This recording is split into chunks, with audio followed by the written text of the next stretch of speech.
Intercambio de corazones, capítulo 6, de Bárbara Cartland. Cuando Hannah salió, Neisa recordó cerrar la puerta con llave. Aquello era algo que su padre le había hecho hacer siempre que se hospedaban en un lugar extraño o con personas que no conocían muy bien, sobre todo en el oriente.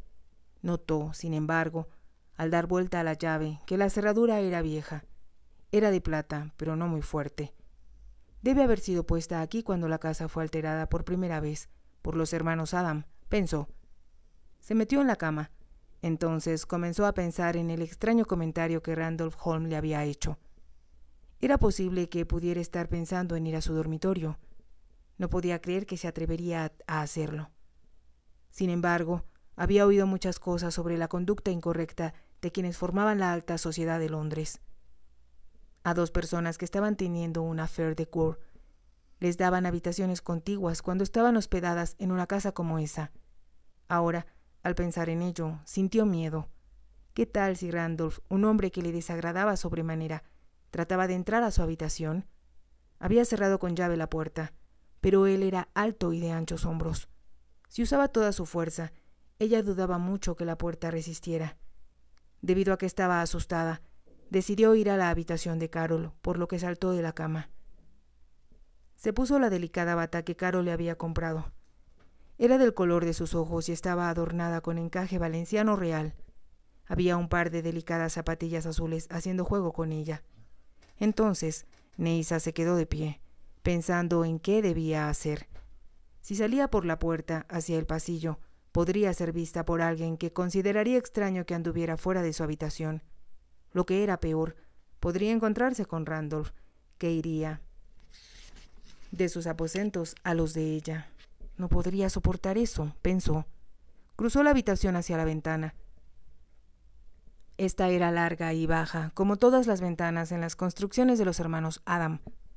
Cuando los balcones fueron añadidos, las ventanas no se alteraron. Era posible salir al balcón con solo levantar la ventana. Uno solo tenía que levantar un poco los pies para poder salir. Neisa hizo eso. Entonces comprobó, como había sospechado, que no estaban completamente unidos los balcones uno con otro. Cualquier otra muchacha se habría asustado ante la idea de saltar de un balcón al otro.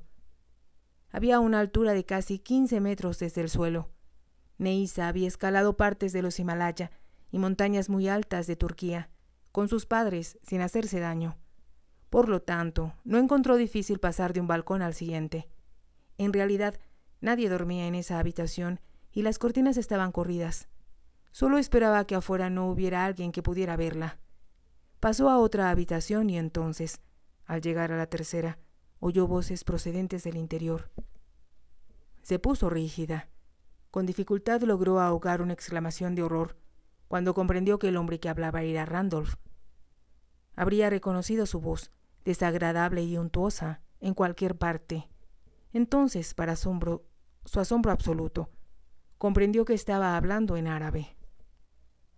«Ahora, haz exactamente lo que te digo», indicó. «Ve ahora y ata el alambre a la valla. Aprovecha la oscuridad para hacerlo. No olvides que es el quinto obstáculo. A partir del punto de salida. Estoy seguro de que no habrá nadie por ahí a estas horas de la noche». «Así lo haré, amo», contestó el hombre. «Asegúrate de que podrás tirar del alambre para ponerlo tenso, hasta que el caballo haya salido ya en dirección de ese obstáculo». Hubo una pausa. Fue como si Randolph quisiera asegurarse de que el hombre que lo estaba escuchando hubiera entendido lo que decía. Entonces continuó. «Como ya te he dicho, tan pronto como el caballo caiga y el jinete se ha arrojado al suelo, métele en la boca la píldora que te di. Antes de que nadie te vea, estará muerto en unos cuantos segundos». La nota de triunfo en la voz de Randolph era inconfundible. Neisa contuvo el aliento. «¿Comprendes?», terminó. «Comprendo, amo. Cumpliré sus instrucciones y nada saldrá mal. Eso es lo que espero y en lo que confío. Y cuando su señoría esté muerto, recibirás el dinero que te he prometido. Será doble cuando me case con la rica jovencita a la que voy a visitar ahora». «Comprendo, amo, y obedezco sus instrucciones». Neisa estaba segura de que el hombre que hablaba era un berberisco y podía imaginarlo inclinando la cabeza al hablar. Fue entonces cuando comprendió, con un horror que pareció sacudir todo su cuerpo, lo que Randolph estaba planeando. Era la muerte de su primo para poder heredar el título. También obtendría el dinero que deseaba de ella, porque intentaba seducirla. Todo cruzó por su mente como un relámpago. Solo el control de sí misma impidió que gritara de terror. Tenía que conseguir ayuda. Tenía que salvar al marqués de morir cuando el alambre fuera puesto en tensión en la valla para hacer caer a Campeón. Era un plan infame, una estrategia que solo un hombre tan despreciable como Randolph podía haber concebido. Se dio la vuelta y volvió sobre sus pasos. Moviéndose de un balcón a otro, llegó al suyo. Entonces se detuvo frente a la ventana. Comprendió que sería un error salir al corredor. Debía llegar al marqués de la misma forma en que había llegado a la habitación en que oyera lo que iba a sucederle. Con rapidez subió al balcón contiguo al suyo, pero en dirección opuesta a la que había seguido antes. Rezó porque el marqués le creyera cuando llegara a su lado. Tal vez pensaría que ella estaba inventando una historia increíble, sin fundamento alguno. Los siguientes 2 balcones fueron fáciles de alcanzar. Entonces, cuando llegó al último, en el edificio principal, comprendió que era el del marqués. Tenía en realidad una forma diferente a la de los demás. Era más largo y un poco más ancho. Daba la vuelta en la esquina y ella estaba segura de que debía haber otro balcón que diera al otro lado. Temió que el marqués no tuviera abierta la ventana más cercana a ella. Si tenía que tocar en el vidrio para atraer su atención, alguien más podría oírla. No tenía idea de quién. Sintió que estaba más asustada de lo que había estado en toda su vida. Si Randolph forzaba la entrada a su habitación y no la encontraba ahí, podría buscarla en el balcón. Ella había dejado su ventana abierta. Todas las posibilidades cruzaron rápidamente por su mente. Al mismo tiempo, su corazón latía furioso. La aterrorizaba la idea de que algo pudiera impedirle llegar al marqués, a tiempo para advertirle del peligro. Si así era, entonces, al día siguiente, temprano, cabalgaría hacia la muerte en el 5.º salto de la pista de obstáculos. Saltó a su balcón con un poco menos de cuidado que el que había tenido hasta entonces. El encaje de su bata se prendió en una de las flores elaboradamente diseñadas, con las que estaba adornado el balcón. Se liberó rompiendo un poco el encaje. Pensó que era una lástima arruinar algo tan bonito, algo que ella no volvería a poseer. Entonces, al mirar hacia la ventana, vio con alivio que estaba completamente abierta. Eso significaba que podría saltar hacia la habitación. No titubeó. Sentía como si Randolph la estuviera persiguiendo para impedir que revelara su plan. Sin pensar en nada más, saltó a través de la ventana abierta y cayó ruidosamente al suelo. Cuando se puso de pie, se dio cuenta de que el marqués la estaba mirando con expresión de absoluto asombro. Se encontraba en una magnífica cama, con cortinajes drapeados y de terciopelo escarlata. Según iba a saber ella más tarde, detrás de su cabeza había una réplica tallada y dorada de su escudo de armas. Cuando Neisa se incorporó, él exclamó en una voz que a ella le pareció horrorizada: «Señorita Waverton, ¿qué hace usted aquí?» Neisa caminó hacia la cama. «Vengo a advertirle que», dijo con voz temblorosa, «que tanto usted como Campeón están en peligro mortal». El marqués la miró con fijeza. «¿Peligro?», exclamó. «¿Qué quiere decir con eso?». Había un definitivo tono agudo en su voz. Hizo sentir a Neisa como si hubiera sido sorprendida haciendo algo malo. Ella extendió las manos como para detenerse de algo y sintió que su cuerpo se tambaleaba un poco. Parpadeó y entonces cerró los ojos. El marqués pensó que Neisa se iba a desmayar y dijo con rapidez: «Hay una silla detrás de usted, siéntese». Ella obedeció. Entonces levantó las manos para cubrirse los ojos por un momento. Estaba tratando de concentrarse en lo que debía hacer. «Ahora dígame», solicitó el marqués en voz suave y tranquila, «¿qué es lo que la alteró tanto y por qué vino aquí, conmigo?» «Hay un plan para hacer que Campeón caiga y, cuando esté usted en el suelo, le van a dar un veneno». Las palabras salieron temblorosas entre sus labios. Se dio cuenta de que el marqués la miraba como si no le creyera. Era como si pensara que estaba imaginando lo que estaba diciendo, o tal vez tendiéndole alguna trampa. Entonces vio lo pálida que estaba, la expresión asustada de sus ojos y el temblor de sus manos. Con tranquilidad dijo: «No hay prisa, está a salvo ahora, así que cuénteme todo, desde el principio». «Eso es lo que quiero hacer», dijo Neisa, y siento mucho ser tan tonta, pero recibí una impresión muy fuerte. ¿Qué fue lo que le impresionó?, preguntó el marqués. Oír al señor Randolph Holmes planearlo con un hombre que creo que es un berberisco. El marqués hizo un pequeño movimiento con la mano antes de preguntar. ¿Hablaban en inglés? No, contestó Neisa. Hablaban en árabe. ¿Sabe usted hablar árabe? La voz del marqués tenía un tinte de incredulidad. Neisa pensó que ahora debía estar seguro de que ella lo estaba inventando todo. Tal vez para llamar su atención o porque estaba un poco loca. Sí, sé hablar árabe, y como he estado en el norte de África, estoy segura de que era un berberisco. He visto al hombre en cuestión, dijo el marqués, y supe por mi servidumbre que él no habla otro idioma que el suyo. El señor Holmes le estaba diciendo exactamente lo que debía hacer, reveló Neisa. Supongo que usted estaba detrás de la ventana. Neisa asintió con la cabeza. Iba hacia la habitación de mi prima, a través de los balcones. ¿Por qué no quería hacerlo por el corredor? ¿Por qué no? La pregunta fue como un disparo de pistola. Por un momento Neisa no pudo contestar. Entonces, al comprender que el marqués estaba esperando, dijo titubeante: el señor Randolph Holmes había dicho algo extraño cuando estábamos abajo y yo tenía un miedo desesperado de que fuera a entrar en mi habitación. ¿Por qué no cerró con llave su puerta?, preguntó el marqués. Lo hice, pero la cerradura parecía un poco frágil y pensé que él podría abrirla a la fuerza. Pensó, al decir eso, lo mucho que el marqués debía despreciarla por ser tan miedosa.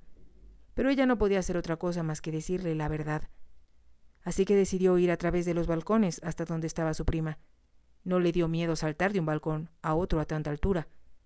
He escalado montañas y lugares peores. Su voz se apagó y el marqués dijo: entonces oyó lo que estaban diciendo a través de la ventana abierta. Neisa asintió. Ahora repita con exactitud qué dijo mi primo Randolph.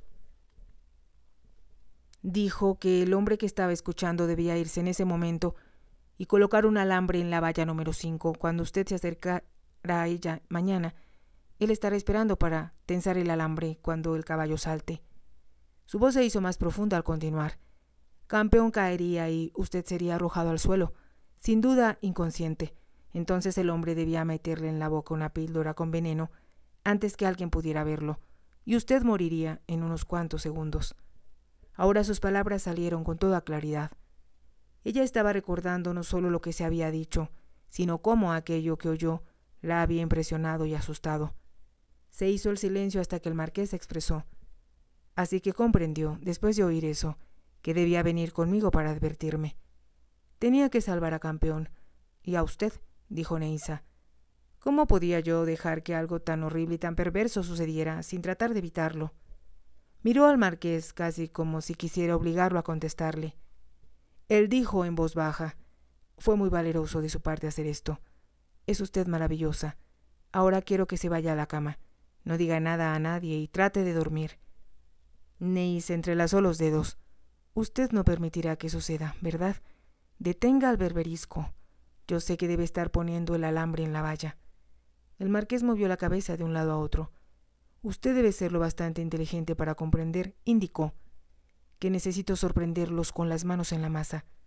Si los acuso de lo que usted acaba de decirme, dirán que usted está histérica y volverán a atacar en otra ocasión, cuando yo no tenga la menor idea de qué intentan hacer. Oh, no, no deben hacer eso, exclamó Neisa. Entonces debe usted hacer lo que le digo. Váyase a la cama. La llevaré a una habitación donde puede dormir sin temor. La conduciré por una ruta menos peligrosa que los balcones. Bajó de la cama al decir eso y tomó una bata larga y oscura que estaba sobre una silla. Llevaba puesto un camisón de seda que lo cubría completamente. Neisa volvió la mirada hacia otro lado, con timidez. El rubor tiñó sus mejillas pálidas. Cuando el marqués terminó de ponerse la bata, la miró y sonrió. Ahora ya estoy presentable, dijo, así que no se sienta turbada. Tomó una vela de una mesita de noche y cruzó la habitación hacia donde había una puerta, junto a la ventana. Cuando Neisa se reunió con él, vio que había una habitación contigua al dormitorio. De manera evidente era su salita privada. La cruzaron en silencio. Entonces el marqués abrió otra puerta cerca de la ventana, pero que estaba oculta por estar cubierta con anaqueles de libros. Cuando él la abrió, Neisa vio, a la luz de la vela, que él sostenía en la mano, que estaba en un dormitorio tan magnífico como el que habían asignado a ella. Cruzó por su mente que este debía ser, sin duda, el dormitorio usado por la marquesa de Denham cuando había una. «Esta será su alcoba esta noche», indicó el marqués, «y la habitación contigua es su buidor, aunque supongo que no ha tenido tiempo de explorarlo. Cuando lo haga, creo que encontrará algunos libros que le interesarán, pues tratan sobre la casa y mis antepasados. Me encantará leerlos», expresó Neisa. A ella le pareció que él sonreía, mientras encendía las velas que había junto a la cama. Entonces el marqués retiró la cubierta de satén, y ella vio que la cama estaba hecha. «Usted estará a salvo aquí», dijo el marqués, «pero dejaré abiertas las 2 puertas que hay entre nosotros, por si tiene miedo. Gracias, le estoy más agradecido de lo que se puede decir en palabras, por ser lo bastante valerosa como para acudir a mí esta noche, y lo bastante lista como para entender lo que se decía. Nadie más en este grupo podría haber hecho eso». «Y usted tendrá cuidado», insistió Neisa. «Mucho cuidado, se lo prometo. Yo sé que usted está preocupada por Campeón. Es un animal magnífico. No soportaría que algo le sucediera». Apareció una sonrisa leve en los labios del marqués y un brillo travieso en sus ojos. Pensó que cualquier otra mujer se habría preocupado más por él que por el caballo. «Gracias de nuevo», dijo. Debido a que le pareció lo más natural, inclinó la cabeza y la besó con gentileza en los labios. Ella emitió una exclamación ahogada. Entonces, antes que pudiera comprender lo que estaba sucediendo, el marqués desapareció a través de la puerta de comunicación. Ella se encontró sola en el dormitorio. El marqués se despertó poco después del amanecer y se vistió con rapidez. Como había estado algún tiempo en el ejército, estaba acostumbrado a hacer las cosas por sí mismo, a una velocidad que la mayor parte de la gente no podía alcanzar. Entonces bajó y salió de la casa por una de las puertas laterales.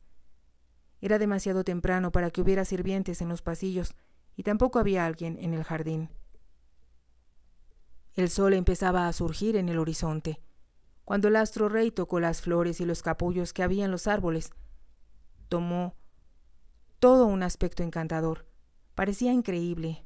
El marqués apenas si podía creer que alguien planeara realmente matarlo.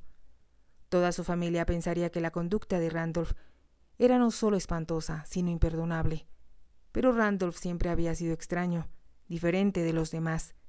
Su padre siempre decía con buen humor que debía haber sido cambiado por otro niño en algún momento, porque no parecía pertenecer a la familia. Ahora, si lo que había oído era verdad, el marqués se sentía inclinado a creer eso.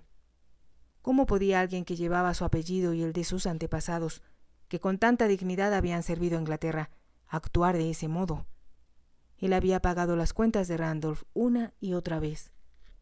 En cada ocasión habló con él en tono tranquilo y serio. Le explicó que como jefe de la familia tenía muchos familiares a los que debía ayudar. «Tú no eres el único, Randolph», dijo. «Si te doy más de lo que te corresponde, significa que tendré que sacrificar a alguien». Comprendió por la expresión que había en el rostro de su primo que eso no le preocupaba a él de modo alguno. Randolph fue siempre egoísta, codicioso y muy envidioso de lo que el marqués tenía. Ahora, se dijo el marqués, ha ido demasiado lejos. Tendré que encontrar alguna forma de controlar a Randolph en el futuro, porque esto no debe volver a suceder nunca. Continuó caminando. Estaba pensando en lo que había planeado hacerle. Era imposible disfrutar de la belleza de la mañana o escuchar el canto de los pájaros. La pista de obstáculos había sido uno de sus intereses favoritos desde que la hizo construir. Era una pista privada. Solo sus huéspedes y 1 o 2 de los vecinos, con los que tenía buena amistad, podían competir en ella. Pero no prohibía a la gente del pueblo que viniera a ver las competencias. Sabía cuánto les emocionaba. Como lo emocionaba a él ver lo bien que podían saltar los caballos y lo experimentados que eran sus jinetes. Pensó, debido a que tenía un caballo como campeón para montarlo, que esta carrera de obstáculos sería la mejor que había organizado nunca. La había estado esperando con ansiedad. Todavía no podía creer que podía haber sido la última. Si no hubiera sido por una de sus invitadas, tanto él como campeón habrían muerto en el 5.º salto. Pensó de nuevo en lo extraordinariamente valerosa que había sido la heredera. Había llegado hasta él saltando de balcón en balcón. Aunque dudaba bastante de su historia, en la que Randolph tenía intenciones de entrar en su habitación, no podía menos que admirar su valor. Había sido muy lista al tomar esa ruta para llegar al dormitorio de su prima. Le pareció extraño que, a diferencia de cuanta mujer había conocido, ella no tuviera miedo a las alturas. Él había oído muchas cosas sobre su padre. Nadie, sin embargo, le había dicho que era escalador de montañas, como su hija había insinuado la noche anterior. Mientras caminaba, el marqués pensó en lo frágil que ella parecía. No solo frágil para escalar montañas, sino también para querer montar un caballo tan grande y poderoso como campeón. Supongo que fue presunción de parte de ella, se dijo. Al mismo tiempo era tan tranquila, tan dulce y gentil, que su carácter no parecía estar de acuerdo con su apariencia. La había besado la noche anterior como expresión de gratitud. Le pareció muy joven y pequeña, de pie junto a él. De hecho, pensaba en ella más como si se tratara de una niña que de una mujer. Si te ha gustado, te invito a que te suscribas, a que me regales un me gusta y actives la campanita para que puedas seguir escuchando esta historia. Gracias.